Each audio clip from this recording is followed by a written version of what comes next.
Morning students, welcome to scholars public school Jaora.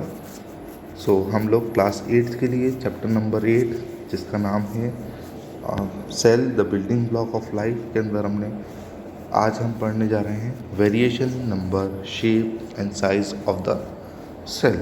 ठीक है। कल तक हम लोगों ने ये बात जान ली थी कि सेल किस तरीके से बनता है, सेल से क्या क्या, सेल से टिश्यूज से हमारे ऑर्गन से ऑर्गन सिस्टम, और सारे ऑर्गन सिस्टम मिलकर एक बना लेते हैं हमारा ऑर्गेनिज्म। हम लोगों ने ये जान लिया था अच्छे से। आज हम उन्हीं सेल को, अगर हम स्मॉल एंटिटी की बात कर रहे हैं, उसके बारे में कुछ एक्स्ट्रा इन्फॉर्मेशन जो कि हमारे लिए बहुत ज़रूरी है हम बोलेंगे। हमें देखिए, एक बात ये समझिए कि सेल का वेरिएशन की ज़रूरत होगा क्यों। क्योंकि देखिए, इस धरती पर एनिमल्स तो बहुत सारे हैं, तो सारे एनिमल्स, अब सबकी साइज़ तो अलग है, तो जितने एनिमल्स की साइज़ अलग अलग है तो वो उनके अंदर, जैसे अगर हम बात करें तो साइज़ अलग अलग है, तो ऐसी कंडीशन में हमारे साथ उनकी प्रॉपर्टीज़ भी अलग होंगी। जैसे अगर हम बात करें तो ब्लू व्हेल, उसके जो सेल है उसके अलग सेल होंगे, और अगर हम बात करें छोटे से छोटे बैक्टीरिया, हाइड्रा, ये अलग सेल है तो सब सेल, पर सबकी साइज़, उनका शेप, ये सारी चीज़ें अलग अलग है। हम उन्हीं को हमने 3 पार्ट में डिवाइड कर दिया। पहली बात नंबर के बेस पे, दूसरी बात शेप के बेस पे, और तीसरी बात साइज़ के बेस पे। देखिए, शुरू करते हैं हमारा variation in number. On the basis of number of cell, organism can be divided into 2 cell, unicellular और मल्टीसेलुलर। तो देखिए, यूनि का मतलब एक और मल्टी का मतलब बहुत सारे। तो हमें ये बात ध्यान रखनी है कि यूनिसेलुलर मतलब ऐसे सेल्स जो कि सिंगल एंटिटी से हैं, यानी कि सिंगल सेल से, और मल्टी सेलुलर यानी कि जो बहुत सारे सेल एक साथ मिलकर बने हुए होते हैं। ठीक है। देखिए, यूनिसेलुलर के लिए साथ हमारे पास कौन सा एग्जाम्पल है। Organism made up of only one cell called unicellular. हमें ये बात समझ में आ गई। ठीक है। और क्या नाम दे सकते हैं हमें इन्हें, हम सिंगल सेल ऑर्गेनिज्म, इनको हम नाम दे सकते हैं।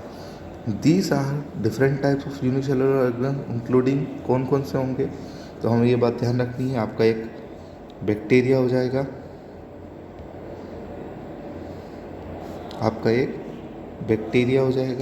आपका एक सिंगल सेल ऑर्गेनिज्म या प्रोटोजोआ, या मोस्ट इम्पोर्टेंट आप सिंगल सेल में याद रखेंगे अमीबा या यूग्लेना। ठीक है, आपको मोस्ट इम्पोर्टेंटली अमीबा के बारे में पढ़ना है। ठीक है। Bacteria are prokaryotic while amoeba and paramecium are eukaryotic. ठीक है। अब ये प्रोकैरियोटिक और यूकैरियोटिक क्या होता है, यह हम बाद में जानेंगे। ठीक है। ये हमें समझ में आया, हमें सिंगल सेलुलर या फिर हम बात करें यूनिसेलुलर। ये आपके बैक्टीरिया का एग्जांपल, या आपके अमीबा का एग्जांपल, या आपके पैरामीशियम का एग्जांपल। ठीक है, इतनी बात समझ में आई। अब हम बात करें मल्टी सेलुलर सिंपल सी बात है। Organism that are made up of more than one cell are called multicellular. जैसे हम ह्यूमन बींग्स या आपके प्लांट्स, जैसे हम human beings are example of multi cellular. All the multicellular examining organism they can like as a single cell which is called zygote या fertile egg. तो देखिए, सारे बने तो किससे, एक सेल से, पर वो सेल बढ़ते गए और एक मल्टी सेलुलर बन गया। जो एक सिंगल सेल है उसे हमने क्या बोला, ज़ोगोट। क्या बोलेंगे, जाइगोट क्या बोलेंगे, और ये इसका मतलब क्या होता है, fertile cell. The single cell fertile egg is multiple of multi cellular organism. ठीक है। जैसे ह्यूमन बींग रिप्रोडक्शन करते, तो वो क्या है, रिप्रोडक्शन। जैसे एक सेल ही है, सेल से एक दूसरा सेल बन जाना, ये क्या है, रिप्रोडक्शन। यहीं ये बात यूज़ होती है। अगली बात है variation in shape. Cell exists in different shape, हमें ये पता है। Generally cells are round, spherical और इलोंगेटेड। अब देखिए, राउंड मतलब सिंपल सा आपका गोला, स्पेरिकल मतलब या तो वो आपकी बॉल जो होती है क्रिकेट बॉल उस तरीके के शेप का, या इलोंगेटेड यानी कि थोड़े से इस तरीके से शेप में थोड़े से बड़े हो जाएंगे। Plant cell are mostly rectangular in shape while animal cell are in round structure. तो अगर आपसे कोई इनके बीच का डिफरेंस पूछे प्लांट सेल और एनिमल सेल का, तो ये बात ध्यान रखेंगे हम कि प्लांट सेल रेक्टेंगुलर शेप में होते हैं मोस्टली, है ना, और जो हमारा एनिमल सेल है ये कैसे होंगे, राउंड स्ट्रक्चर में। The shape of cell depend on specific function of its perform. So आपकी शेप जो हमारे सेल की शेप है वो किस चीज़ पर डिपेंड करेगी आपके स्पेशल जो फंक्शन वो परफॉर्म कर रहा है। In human beings different cell are different shapes based on their function. The shape of blood, muscle, nerve, skin cell are given in figure 8.8. Nerve cell has the longest arm to carry message. Nerve are believed to be a longest cell. तो हम अगर आपसे कोई पूछे कि सबसे बड़े cell कौन से हैं तो आप क्या ध्यान देंगे, सबसे लॉन्गेस्ट सेल कौन सा है, नर्व सेल। अब ये नर्व सेल लंबा क्यों है इसके बारे में हम थोड़ा सा डिटेल में अभी अगले पॉइंट पे जानेंगे, पर हमें ये बात ध्यान रखनी है कि अलग अलग सबकी शेप होती है। जैसे ये आपके ब्लड की शेप है तो ब्लड सेल से आपके साथ ही साथ स्पाइंडल शेप यानी कि इसके जो एजेस होंगे वो छोटे होंगे और बीच से ये थोड़ी सी साइज़ बड़ी होगी। या अगर हम बात करें तो ब्रांच चेन जैसे आपकी चेन होती है उस तरीके से एक दूसरे से जुड़ा हुआ होता है, तो ये नर्व सेल है। और फ्लैट शेप जो आपकी स्किन से, ठीक है, इतनी बात समझ में आई। अब अगर हम जाने muscles are cells are capable of contraction and expansion.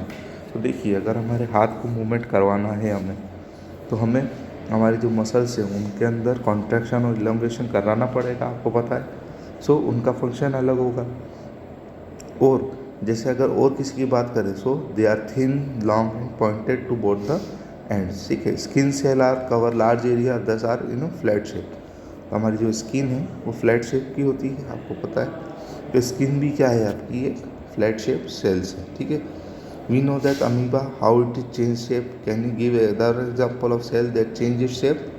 तो यस, हमारे WBC that change shape. This helps to destroy germs, but different between WBC and amoeba is a organism while WBC is a cell. तो आप इसको इस तरीके से समझिए कि सेल्स अपनी जो पोजीशन है या जो अपनी साइज़ है वो बढ़ा या घटा सकते हैं। तो ऐसी कंडीशन में अगर हम बात करें अमीबा, तो हम अमीबा में हमने क्लास 7 में हमने जाना था अच्छे से कि अमीबा अपने फेक लेग्स के थ्रू अपनी जो शेप और साइज़ है वो क्या कर लेता है, इंक्रीज़ कर लेता है और अपना फूड गेन कर लेता है थ्रू देयर फेक लेग्स। और फेक लेग्स को हमने क्या नाम दिया था, सूडोपोडिया।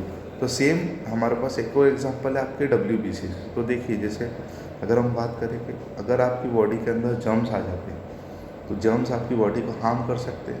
तो ऐसी कंडीशन में ऐसे कौन से ऑर्गेनिज्म या ऐसा कौन सा सेल है जो उसको प्रोटेक्ट करेगा, तो आपके WBC। तो जितना बड़ा जर्म होगा आपके WBC उसी तरीके से उसको डिस्ट्रॉय करने के लिए अपनी साइज़ को या शेप को चेंज कर देंगे, ठीक है। इतनी बात अच्छे से समझ में आई। अब हम जानेंगे वेरिएशन इन साइज़ के बारे में। The size of cell is also varies. Most cell are microscopic that cannot be seen with naked eye.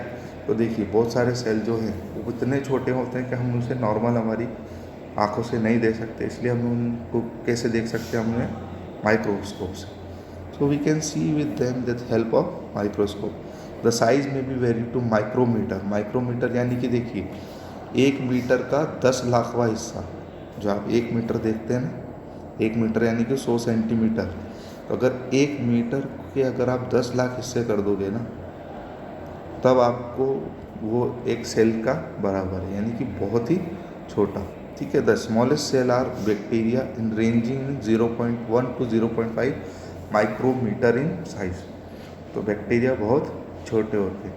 इसका अगर एक एग्जांपल हम ये देखें, जो आपकी सुई होती है घर पे हम जो आप यूज़ करते हैं ना, सुई निडिल आपके कपड़े सिलने में, तो जो आपकी सुई का जो पॉइंट है सबसे शार्पेस्ट पॉइंट, उस पर भी लाखों बैक्टीरिया प्रेजेंट होते हैं। क्या समझ में आया? अगर हमारी जो सुई है उसके पॉइंट पर भी लाखों बैक्टीरिया वहाँ पर प्रेजेंट होंगे। तो cell size as a no, और ऑस्ट्रिच का सबसे बड़ा अंडा होता है, ये आप ध्यान रखिएगा। देखिए एग भी क्या है, सेल ही है। तो cell has a no relation with size and organism. It is not necessary that size of a big animal is bigger than cell of the animal, but the size of cell is related to function. The long and branched nerve celled animal has a function. ये इतने important हमारे लिए जानने के लिए नहीं है। तो आई होप आपको शेप के बारे में समझ में आ गया होगा, साइज़ के बारे में समझ में आ गया होगा। और उसके नंबर के बारे में समझ में आ गया होगा। अब हम हमारे अगले लेक्चर में हम लोग सेल के जनरल स्ट्रक्चर के बारे में जानेंगे। तब तक के लिए पढ़ते रहिए। Thank you so much.